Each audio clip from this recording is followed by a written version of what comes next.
Georgia football, one of the best programs in the country in the last 10 years with multiple national and conference championships. This powerhouse has built and developed a ton of NFL players and champions, but due to mediocre QB play, some might consider the past couple years a failure. Can the right QB save Georgia? Meet Jake King, a Cali kid from San Diego who grew up a good kid with a great family and wants to help turn around the QB play at Georgia. I know half of California is burning right now, so prayers up to them, but thankfully we got Jake King out of that as we got him straight to Georgia and he's ready to put in some work for Kirby Smart. As you could probably guess from his stats and size, this kid was a 5-star coming out of high school, and look at all the teams he could be a starter on, and he decided to choose Georgia, where he will start off as a third-string quarterback behind Carson Beck and Gunnar Stockton. It's crazy. Regardless though, King committed, signing them papers on National Signing Day. And here's what his stats looking like as he's currently 81 overall. But I have enough attribute points to make one more upgrade, which will be done to accuracy, which I feel is the most important attribute for any quarterback. As we head into our first game of the season against the 17th ranked Clemson Tigers, we're currently ranked number 1 in the country. And yeah, we lost to them and I got no playtime. Let's just skip to the second year, man. But before all that, we have a QB challenge against the second quarterback, Gunnar Stockton. Let's go ahead and take it spot real quick as I start out here with a touchdown on the first practice play, and then a few plays later, hand it to our receiver. He gets a nice gain right there, and then they got me doing this second challenge as I won the first challenge, and I'm just hitting targets easily, and I easily beat Gunnar Stockton for the second QB possession. And now, looking at us at the end of the season, we finished 8-4. We finished 13th ranked in the country, and we ended up in a tax slayer getter bowl. That's what happens when you have Carson Beck as your starting QB.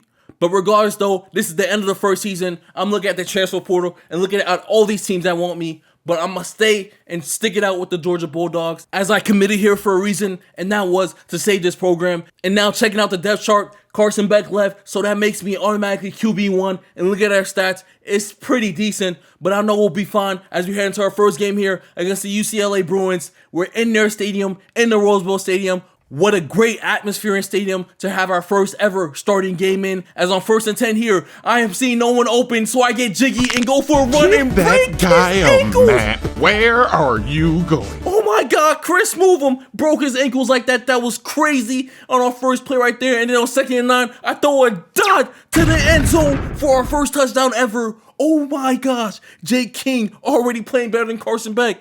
It's crazy. And then on next possession here, 1st and 10, we get whacked. And that was us getting sacked for the first time of our career. And then I missed this easy ass throw, bro. You can't make this up, bro. What I say? Accuracy, throw power. 2 most important attributes. And then here on 3rd and 1, we hit this nice pass over the middle though. And then on 2nd and 10, we're in the end of the first half. I hit a dot right in front of that defender's face, and on 1st and goal, I'm gonna use my speed, use my size, and get into the end zone, getting us that score to hopefully tie this game up heading into the second half. Now in the second half here, I get popped right there, forcing a 3rd and 8, but I throw a crazy pass on the run to our receiver right there. What a beautiful pass that was, and I throw another beautiful one in here on 2nd and 6, and he got in the end zone, and that should put us in the lead. Let's go. That's that boy dope. That boy nice, I tell you. But now on 2nd and 10 here, we're in the 4th quarter. The score is tied again. Can this end up being our first game-winning drive of our career? And then I throw an interception. First interception in our career. Not gonna lie, Jake King might have a little Carson Beck in him. But now we're in overtime here. We start off with the ball. 2nd and 7, I'm running to the outside, running straight to the defender like a dumbass, and I get smacked. And then I get sacked on 3rd and 7, forcing a 4th and 15. Thankfully, though, both teams traded field goals, and UCLA scored another one, which puts us back on the field, down 3, 27-30. And on 2nd and 3, I throw a nice screen pass to his left side, getting us inside the 5-yard line where I hand the ball off to Trevor Etienne. He runs in the end zone and ends the game for us as we win 33-30 in a crazy first game where we came out player of the game with 3 touchdowns, 54% completion percentage, and 241 pass yards. And that one dumbass interception. But now in our second game, we're going against the 14th ranked Louisville Cardinals. This is our first ranked matchup of our season and career, and I get smacked on this 2nd and 10, which led to an eventual field goal. But then on 2nd and 4, I hit our receiver, get us inside the red zone, and then on 3rd and 10, I fit the ball through a tiny pass window in the back of the end zone, getting us the first touchdown of the game. Look at how tight Jake King fit that ball in. He put it right in there. He was not missing that. But we have the ball back halfway through the second quarter, and I saw the corners pressed up on the outside, which means a deep shot, which is an automatic touchdown. Let's go. Look at Jake King. I told you the accuracy, we worked on that. The throw power, we worked on that. But it's not all the way there, as on this play right before the half, we missed what would have been another crazy touchdown. But then in the second half, we throw another bomb down deep down the field. Yo, the Louisville DBs are literally food as we end the game 26-3 and on to the next. As we're about to face the Texas Longhorns, they're 2-2 and unranked. And just like the game against Ohio State, let's go put some belt to these boys as we start off with the ball here. 2nd and 7. I get jiggy on the middle linebacker and run right past him, going for a big gain and sliding out of bounds there. And then I found our receiver on this next play, 1st and 10 with the 10+ yard completion. And then on 3rd and 9, I see that they're in man. And what's the best man beater? Crossers. So I hit our receiver and he gets into the end zone. The IQ and vision of Jake King is just incredible, as on this next offensive possession right here, he throws a dime to our tight end, Isaiah Delp, and he runs down the field and gets this close to the end zone, but we hand off to Trevor Etienne, and he does it for us. Now in the second half here, and I'm low-key surprised by this Texas team. They're starting to put pressure on us on defense, and they're scoring points on offense as we're currently down 7. But I catch their DBs lacking on that pass right there again. It's a big gain. And then on 2nd and 13, I find a needle in the haystack right there, throwing that ball. And then on 1st and 10, Buddy was double teamed, and we still got the ball to him for that crazy touchdown. What a beautiful throw and a beautiful catch by the receiver. Now, in the 4th quarter here, we're down 7 again, about to hit the 2-minute mark. Jake King, what do you have for us? Can you get us this win? We believe in you, as he hits this nice throw right here. And then on 3rd and goal, less than 20 seconds in the game remaining, he finds the receiver for the touchdown. And the game ends, which leads me to believe we went for 2, as we end up with the 1-point victory and player of the game awards. And now looking at the box score, I'm seeing we went for 2 with the Jake King rush, but I didn't control the nigga. What's going on? But now we're facing against the Ole Miss Rebels here. They're not ranked either. They're under 500, 1-3. God damn, Lane Kiffin. What's going on? I thought it meant more. SEC, right? But regardless, though, the score is 7-7 in the second quarter here. I see a receiver in the end zone. Wide open. It's like he was in West Bubble. Like, he was wide open. And then on the second possession here, we're starting to pull away from the Rebels. I run on 1st and 10 and fumble and lose the ball.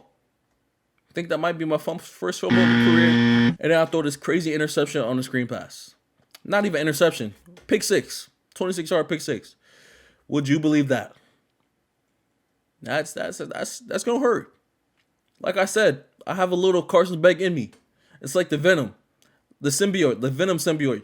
It be coming up at the worst moments. But regardless, though, the Rebels ended up taking the lead, but we get it right back with this clutch touchdown right there to our tight end and favorite target, Isaiah Delp, and that is all she wrote as we win the game 24-21, and what should have been a blowout but ended up closer than we thought. And now we're facing Kentucky Wildcats, another average to mid team. And on 2nd and 5 here, we're going to take off, get them legs moving, get a little leg workout going, and then on the very next play, we throw our strike to receiver, and he takes it all the way to the Baja, to the Clevo. Get that gritty going, white boy. Yes, sir.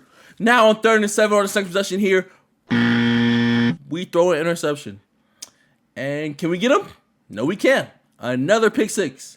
For all the Georgia fans, I'm sorry if this video is causing you trauma with all the interceptions and pick 6s I'm throwing. If you or anyone you know has post-traumatic Carson Beck disorder, please get some help. But after a few passes and dimes, we end up in the red zone on this drive. And now on 1st and 10, I hit our version of Brock Bowers, Isaiah Delp, for the easy touchdown. And then on the following possession in the 4th quarter, Trevor Etienne finally decides he wants to play real man football and gets that run and takes it to the Baja. And the game ended 28-21. It was easy from the start. Shouldn't have been that close. And now we're facing one of our rivals and Jordan Hare, the Auburn Tigers. I'm excited. Let's go crazy as we get sacked and fumble the ball. What a great way to start the game, Jake King. Great way. But we have to shake that off and keep pushing if we want this game and keep gunslinging as we throw an interception. And this is another pick 6. Yep, it is. Oh my gosh. The interceptions are a big problem that we're having right now. But on 3rd and 13, we throw a great ball getting us that first down. And now I'm thinking about it. Y'all thinking Carson Beck? I just might be Brett Favre. You feel me? I throw plenty of dimes with a little bit of interception sprinkled in as we get this touchdown right here with our running back. And like how Chris Moose says, you reach, I teach. I say you press, I attack as I throw this deep ball right here, leading to this touchdown on 3rd and 2 by Trevor Etienne. Come on, man. You can't press on me. Are you dumb? As we throw another dart, and you saw all those defenders around him? And then on 3rd and 21 here, I'm still cold, but I'm still throwing darts. Damn, we gotta tire. I can't even speak, bro. We got a first down on 3rd and 21 and then end up scoring a touchdown on the same possession. Look at that dart. Look at that broken tackle.